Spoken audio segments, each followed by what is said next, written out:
नमस्कार, मैं सुजाता मिश्रा जन मीडिया टीवी से।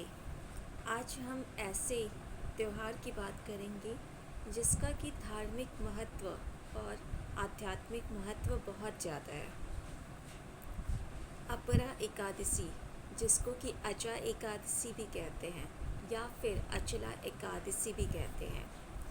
हिंदू कैलेंडर के अनुसार यह जो फेस्टिवल है या फिर यह ये जो त्यौहार है, ये ज्येष्ठ माह के शुक्ल पक्ष में 11वें तिथि को पड़ता है। अचला, अपरा या फिर अजा, जिसका कि शाब्दिक अर्थ होता है असीमित। असीमित यानी कि आपको असीमित आध्यात्मिक ज्ञान प्राप्त होना, या फिर ये कहें कि असीमित यानी कि असीमित पुण्यों की प्राप्ति होना।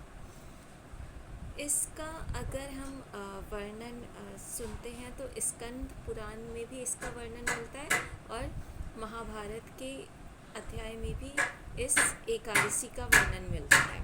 सबसे पहले हम बात करते हैं स्कंद पुराण की। स्कंद पुराण में वर्णित कथा के अनुसार एक बार इंद्र को बहुत ज़्यादा घमंड हो गया था और उसने विष्णु जी की पूजा करना बंद कर दिया था। इसके बाद इंद्र का जो साम्राज्य था, जो स्वर्ग था, वो उससे छिन गया और उसे दर दर की ठोकरें खानी पड़ी। तब वो विष्णु जी के शरण में गया और विष्णु जी के शरण में जाने के बाद श्री हरि विष्णु से उन्होंने प्रार्थना की और तब उन्हें पता चला एकादशी व्रत अपरा एकादशी का।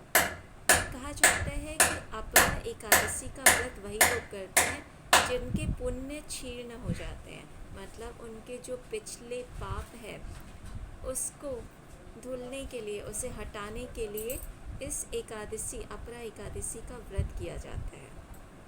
इंद्र ने भी वैसा ही किया और उसने पूरी निष्ठा से एकादशी का, अपरा एकादशी का पूरा व्रत विधान किया और इसके बाद जो उनका जो पूरा साम्राज्य था, स्वर्ग, उन्हें वापस मिल गया और तब से ये जो व्रत है एकादशी का, वो सभी लोग करते आ रहे हैं। इसमें हमें असीमित पुण्यों की प्राप्ति तो मिलती ही है, हमारे जो पिछले पाप कर्म हैं वो भी धुल जाते हैं और असीमित धन और समृद्धि भी आपके पास आती है।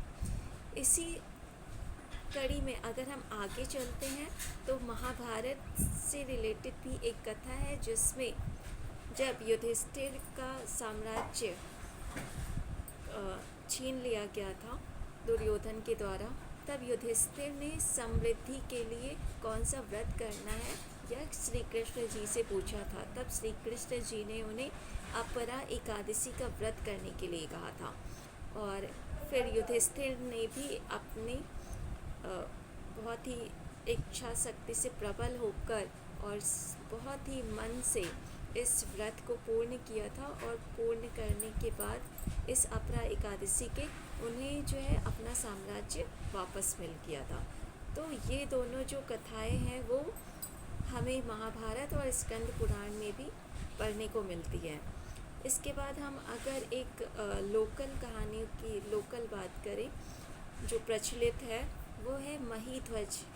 उनकी कहानी है जिसमें कि महीध्वज एक बहुत ही धार्मिक राजा थे और वे बहुत ही अच्छी तरह से शासन चला रहे थे, लेकिन जो उनका भाई था भरत, वो पाप कर्मों में लिप्त हो गया था। वह इतना ज़्यादा पाप कर्मों में लिप्त हो गया था कि उसके जितने पुण्य थे वो सारे क्षीण हो गए थे। और जब ये बात महीध्वज के पास पता चली तो वे सोचने लगे कि अपने भाई को इस जो संकट है उससे कैसे उबारा जाए। तब एक दिन उनके जो दरबार है उसमें एक दिव्य दूत प्रवेश किया और जब वो दिव्य दूत आया महीध्वज, राजा महीध्वज के पास, तो उसने सारा बताया कि आपका जो भाई है वो बहुत ही गलत कर्मों में लिप्त हो गया है, पाप कर्मों में लिप्त है, जिसकी वजह से वो नरक का गामी होगा, नरक भोगना पड़ेगा। तब राजा महीध्वज ने उस दूत से पूछा कि इसका शांति का या समन का, इसको कैसे हटाया जाए, इसके लिए हमें क्या करना पड़ेगा। तब उस दिव्य दूत ने राजा महिध्वज को बताया कि अगर आपका जो भाई है वो एकादशी का व्रत कर ले तो उस व्रत के प्रभाव से उसके जो पिछले पाप हैं वो सभी पुण्य में बदल जाएंगे और उसे असीमित पुण्य प्राप्त होगा और उसकी धन समृद्धि भी बढ़ेगी। इसके बाद राजा महिध्वज जब अपने भाई भरत के पास गए, उससे समझाया तो वो पहले तो उसने बहुत ही ना मनाही की, वो नहीं मान रहा था। लेकिन राजा महिध्वज ने उसे बहुत समझाया और उसे बताया कि तुम्हें इस तरह के कर्मों में लिप्त होने के कारण तुम्हें नर्क मिलेगा। और उन्होंने फिर एकादशी का व्रत, उन्होंने कहा कि इस एकादशी का व्रत को एक बार करके देख लो और उसके बाद फिर तुम्हें जो भी करना हो वो तुम कर लेना।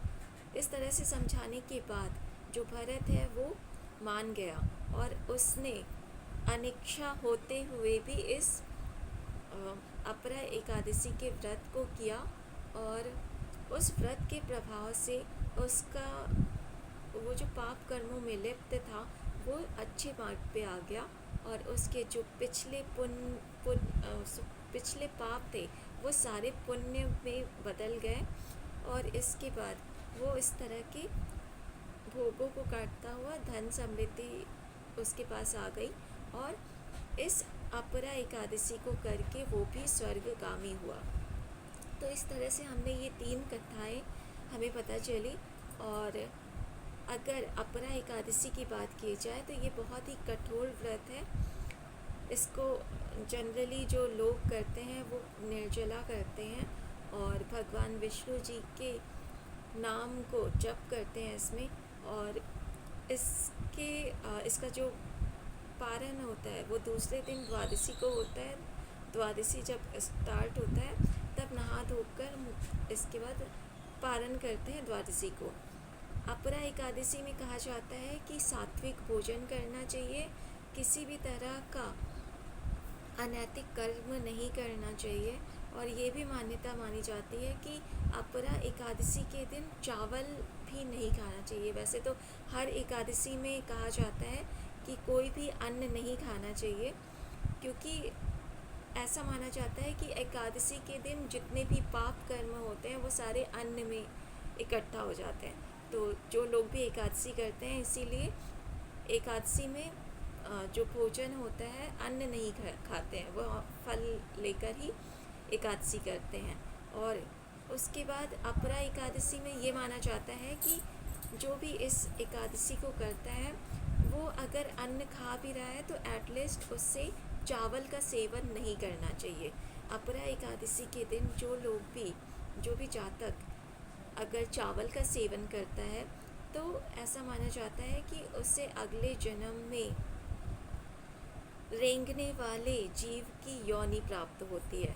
इसी वजह से इसमें चावल निषेध माना जाता है। अपरा एकादशी में ज़्यादातर लोग फल और शाकाहार को ही अपनाते हैं और कई लोग इसे निर्जला भी करते हैं।